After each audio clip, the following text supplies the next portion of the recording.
Okay, from a Nemiroff point of view, we are big in our home market, but we are not necessarily an emerging brand in home market. But that doesn't mean we are not emerging brand in other countries. For example, the same in America, Canada, or other markets that we own. A little bit about myself. I consider myself as a global citizen. I have the opportunity to study in America, study in France.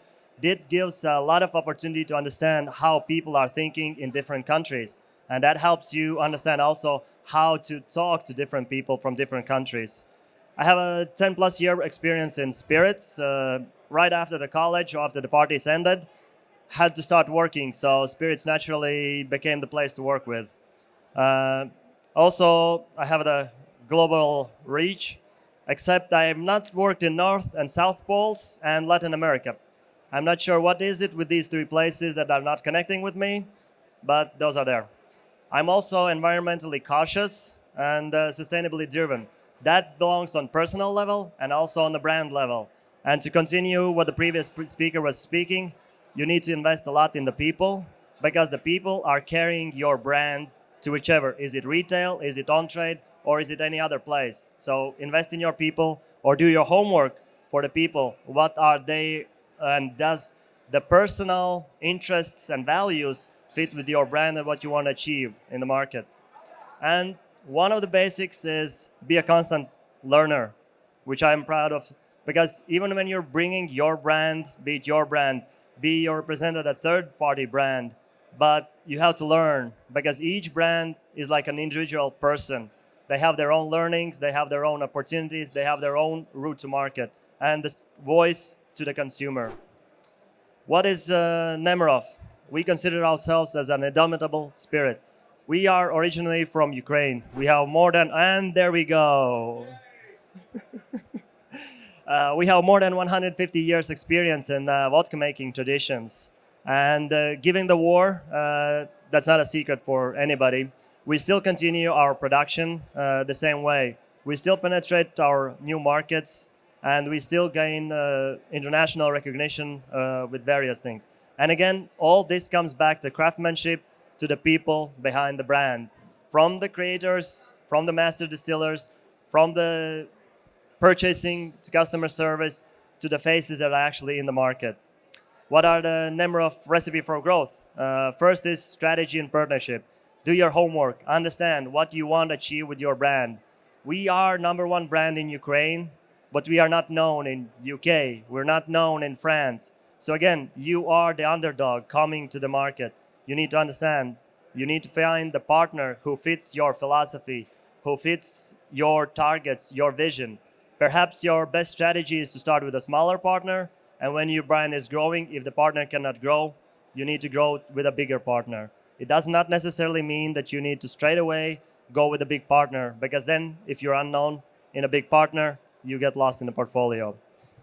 Portfolio of brands, Nemiroff is one brand company. That means we cannot really play a portfolio deal, which is we are strictly focused on our brands. And at the same time, we focus on the partnership brands too, what our partners carrying. Are we supplementing their portfolio or are we making internal clashes within their portfolios? Next one is marketing, the creative and content, how to speak, how the voice is evolving. Market activations, be it on trade, off trade. Later on, I'll show more in the retail what's done. And one of the things that a lot of times we forget is the measurements and returns on investments. As previous speakers said, know your limits of investment. And sometimes we consider, okay, we're going to sell more, but we forget that basic math. You want to do a 25% discount, you need to sell 50% more in the volume. That's basic math. If you want to have the same revenue, the same contribution, you have to sell more. It's not about, and then again, you're not selling discounts. You're selling your brand, you're selling your product, you're selling experience with your product, what each of the consumer will have. And then it's again the organizational and culture, which goes back to the people. Understand who your people are, what are their values, and how are they representing, and will bring your brand to the market.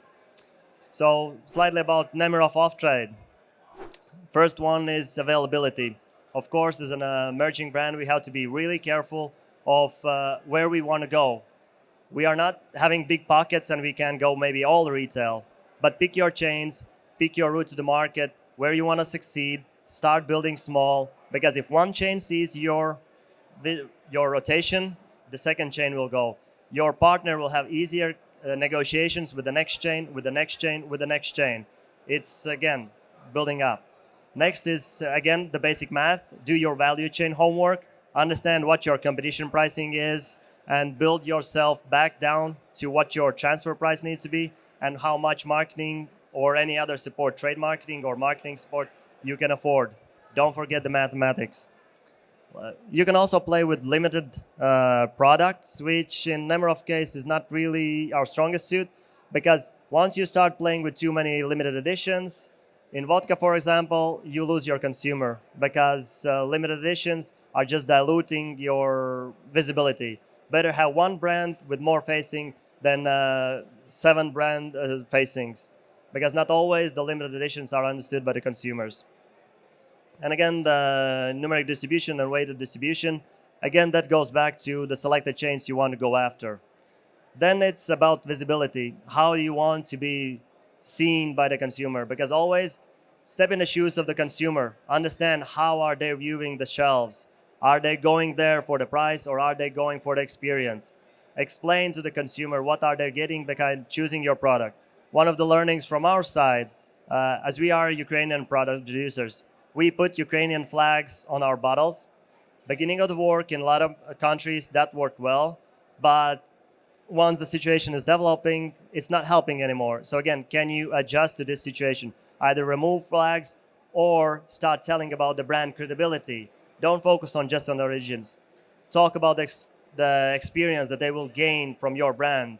And again, one of those things that you can do is by making sure that it's visible.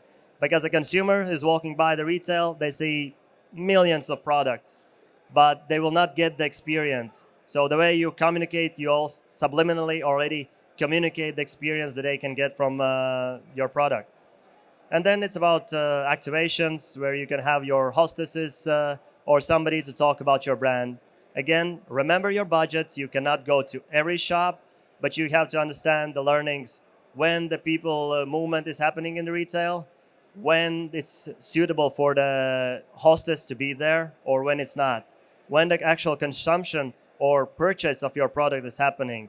So again, as previous speaker, do your homework, understand when your consumer is buying and what is he looking for or she. And then slightly about the markets and I'll wrap up. So as I said, in Ukraine, we are number 1 with visibilities and activations, with everything calculated on return of investments. In UK and Ireland, we are just starting. But again, coming back to the partnerships, we are just starting up with White & McKay. And again, we're focusing on a couple of chains just to be present, just to start building, because currently in UK, we are not a visible brand. In Poland, we're number 5. Again, specific retail penetration with the shelf visibility, value-added packs, activations in leaflets or off leaflets. In Austria, we're updating our route to market currently, but the same principle applies. We know the market, we know where we want to be present, we go after selected chains to make sure we're there.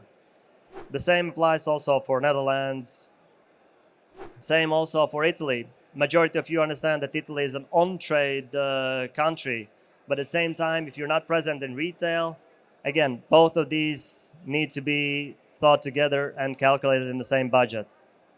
And the same is, or maybe even trickier, are the monopoly markets, which is Scandinavia and also Canada. There you actually have to apply a different thinking.